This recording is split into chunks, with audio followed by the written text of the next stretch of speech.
Retour de l'FC avec Kamel Djabo, le solide Kamel. Lorsqu'on a été footballeur pro, eh ben on est solide partout, même moralement, mentalement, Kamel. Hein? Exact. De toute façon, il faut pas se laisser envahir par une émotion, qu'elle soit positive ou négative, parce qu'il faut toujours retomber sur ses... Il faut toujours repartir sur ses pieds pour rebondir et continuer son boulot. Yacine Boalé est toujours avec nous. Yacine n'est pas parti, il n'a pas pris de pause. Et puis Mohamed également est toujours là avec nous. Question de l'FC, comment jugez-vous l'évolution du football féminin sur d'autres continents? Vos réactions sur Facebook, mais aussi le hashtag Africa24. Troisième partie de l'émission, une troisième partie qui sera vraiment très très remplie, juste après ce jingle.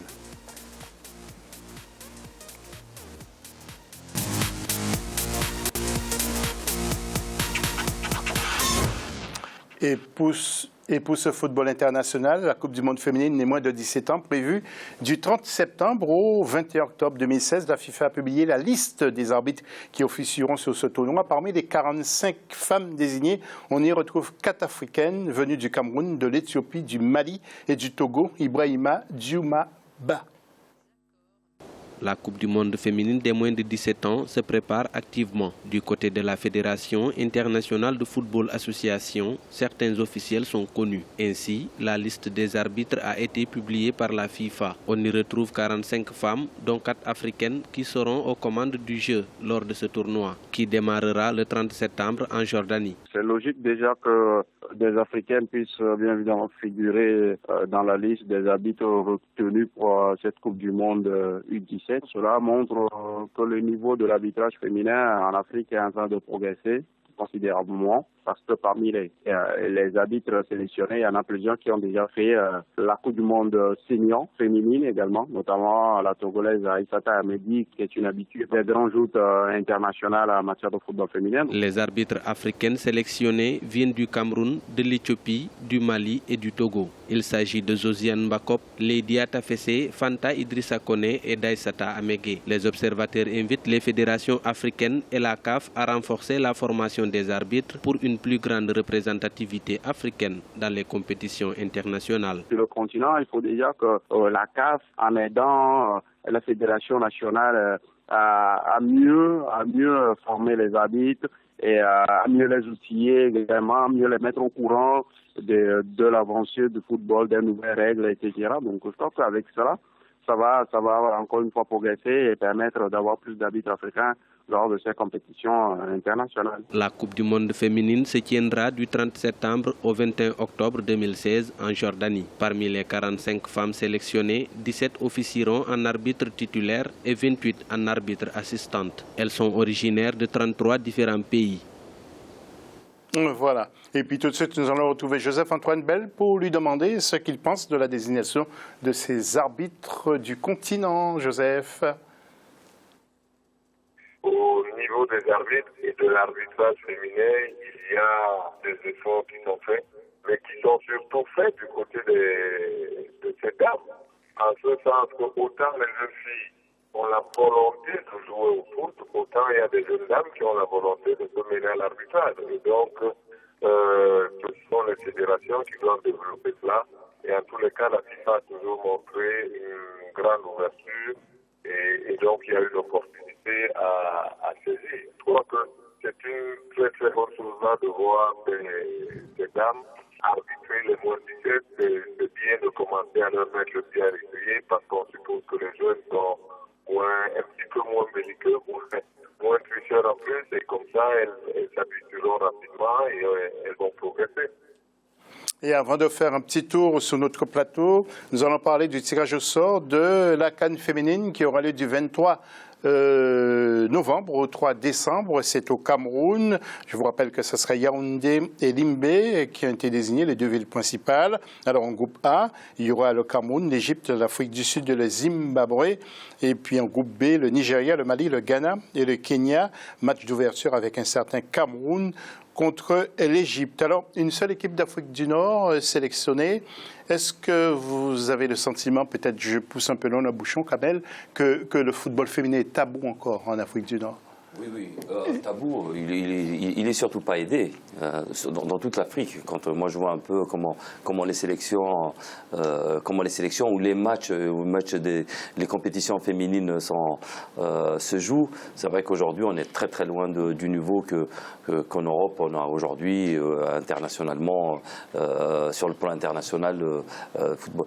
Il n'est pas tabou, il peut pas être tabou parce que je vois venir un peu tabou parce qu'il y a peut-être la religion, parce que non, je pense qu'on n'est pas encore en phase d'accepter le football féminin dans un grand contexte. C'est tout. C'est même pas. Je pense qu'on est très très loin encore et il faudrait beaucoup de temps pour que ça évolue. Voilà. En groupe A, Cameroun, Égypte, Afrique du Sud et Zimbabwe. Yacine, favori dans ce groupe pour vous? C'est incontestablement le Cameroun. Ah oui? Le Cameroun qui est le finaliste de l'édition passée qu'ils ont perdu contre le Nigeria. Et quand on les voit jouer, on comprend qu'ils ont quand même, c'est l'un des rares pays francophones qui immerge au football féminin. Je pense qu'aussi les mentalités, parce que moi je rejoins ce que tu as dit tout à l'heure par rapport aux pays d'Afrique du Nord, c'est que la mentalité n'y aide pas à la pratique sportive féminine et les fédérations ne font absolument rien du tout pour aider cette frange de la population pour pouvoir accéder à pratiquer le football d'une manière, on va dire, régulière. Et c'est ce qui est différent dans les pays anglophones. Quand on voit toutes les équipes participantes à cette phase finale de Coupe d'Afrique, il y a 2 pays francophones par rapport aux pays anglophones. Donc c'est une culture, parce que le football féminin, c'est pratiquement, il nous vient des États-Unis, du Canada, des pays... Yacine, je vais vous arrêter. Je suis obligé. Voilà. Vous êtes trop long, messieurs, dans les développements. Poule B, Nigeria, Mali, Ghana, Kenya. Mamet. Incontestablement le Nigeria et le Ghana. C'est les pays qui aujourd'hui en matière de football féminin en Afrique, c'est les pays phares. Il y a le Mali bien sûr qui depuis certaines années travaille pour que le football féminin puisse être relancé. Cette année ils ont lancé le championnat féminin. Ça va être un grand test pour le football féminin malien pour cette CAN-là.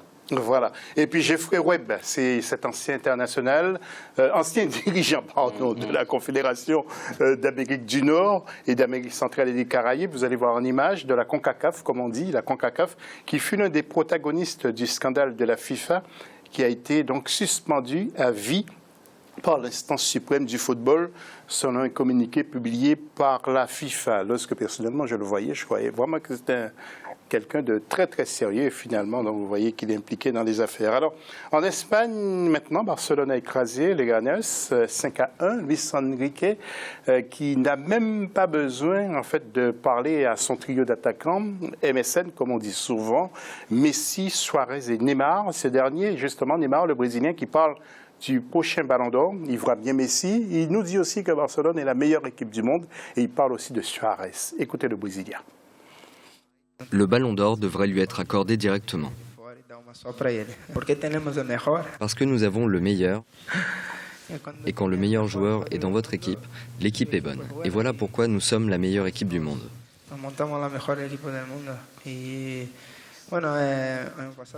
L'année dernière, on n'a pas eu le titre de la Ligue des Champions. Mais de toute façon, ce fut une grande saison. Nous avons obtenu les autres titres et maintenant nous devons commencer à nouveau.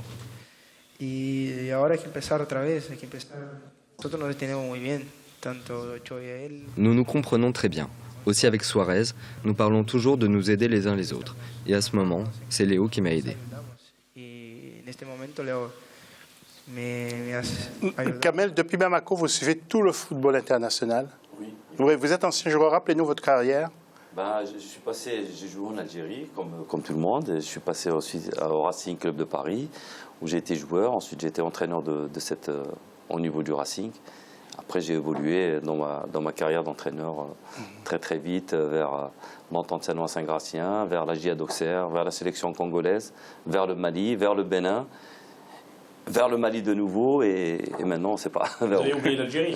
Et l'Algérie, pardon. Et l'Algérie avec la GSMB, exact. Messieurs, avant de partir en Afrique pour savoir si la CAN aura lieu, là, nous avons la réponse ce soir pour vous. Un petit mot, je fais un petit tour de table. Quel est le championnat européen qui vous plaît le plus au mondial? Vous, Kamel? C'est la Liga. La Liga, c'est l'Espagne. L'Espagne.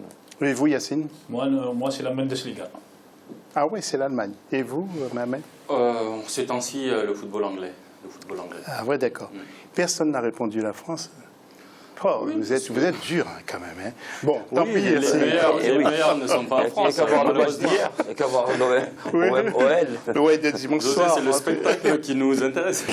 Oui, alors, messieurs, instabilité politique ou non au Gabon, en tout cas, ne nous précipitons pas, s'il vous plaît, mais restons dans le sport pour la CAN qui se prépare et qui aura lieu bien au mois de janvier-février 2017. Alors, nos correspondants permanents suivent de près comment les choses se déroulent. Alors, Viviane Bauken a interrogé Constant Omari Sélémani, membre exécutif de la CAF, c'est quand même une haute personnalité, et Serge Kofi a tendu son micro à Blaise Louambe, le ministre gabonais des Sports, qui évoque l'avancée des travaux dans les stades. Alors écoutons ces deux personnalités et vous allez vous-même vous faire un jugement sur l'évolution de ce dossier CAN 2017 au Gabon. Écoutez-les. La CAN aura lieu mi-janvier-février. Ça signifie que nous n'avons pas encore traversé la ligne rouge pour pouvoir espérer que cette CAN sera sujette à des fortes probabilités de changement. De toutes les façons, nous faisons confiance au peuple gabonais, nous faisons confiance aux autorités gabonaises pour qu'elles puissent saisir cette opportunité tout justement de cette CAN-là pour sceller l'unité et la concorde nationale. J'ai fait le tour des stades à Libreville, les deux stades de Libreville. J'ai été à OIM et à Port-Gentil. Le stade de Franceville ne posant aucune difficulté technique, je n'ai pas été.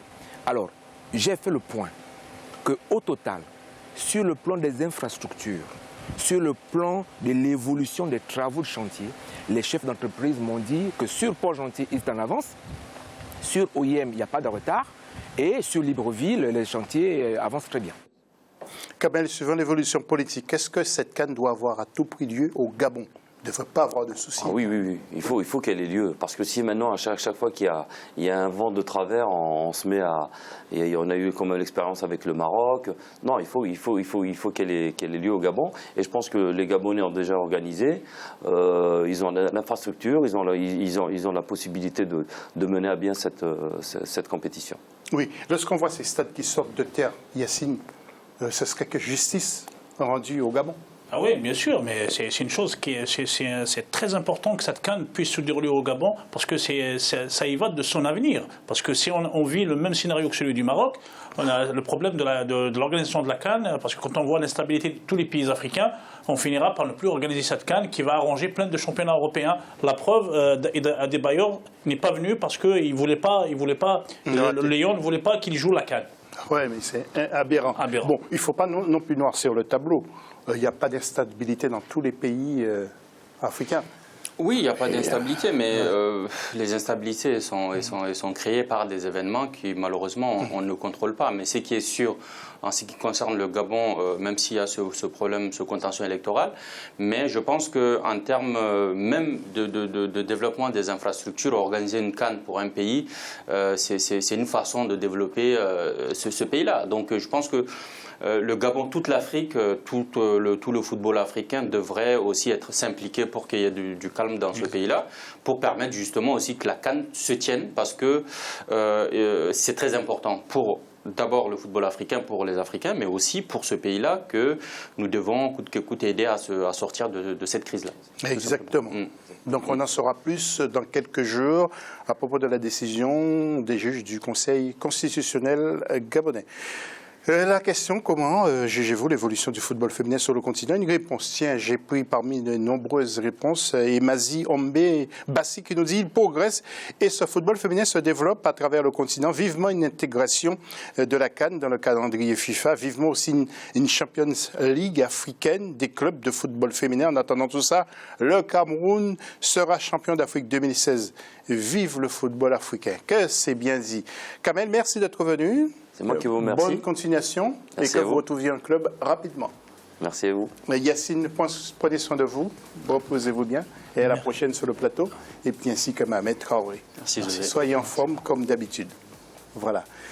Eh bien, merci pour votre attention et puis bonne soirée sur Africa 24 et puis dans quelques instants d'autres informations. Ce sera un nouveau journal bien sûr.